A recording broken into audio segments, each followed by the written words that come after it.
வாழ்க வையகம், வாழ்க வளமுடன். சுபமங்கலம் யூடியூப் சேனல் வியூவர்ஸ் அனைவருக்கும் எனது அன்பான வணக்கம். இதற்கு முன்னால் போட்ட வீடியோவில் செயல் விளைவு தத்துவத்தை பற்றி சொல்லியிருந்தேன்.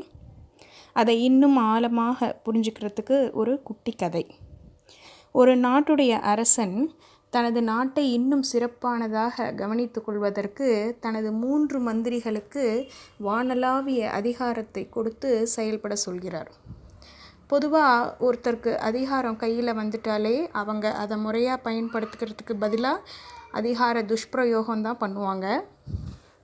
அதுபோலேயே அங்கேயும் நடக்குது. மக்கள் மிகவும் துன்பத்திற்கு உள்ளானார்கள்.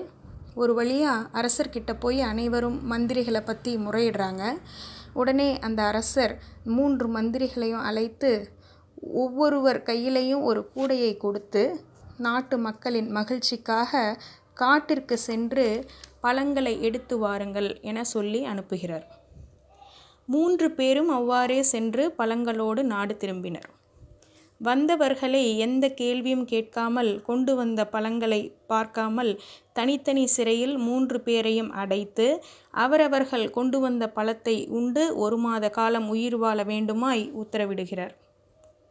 முதல் மந்திரி கூடை முழுக்க வைக்கோலை அடைத்து மேலாக தெரியும்படி 10 பழங்களை மட்டுமே வைத்திருந்தான்.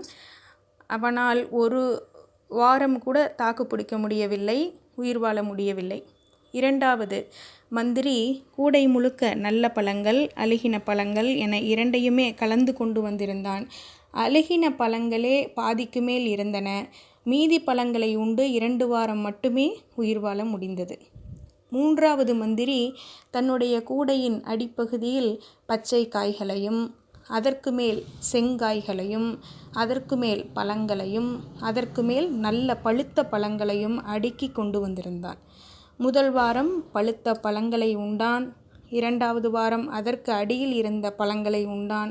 3வது வாரம் செங்காய்களும் நல்ல பழமாயின, அவைகளை உண்டான்.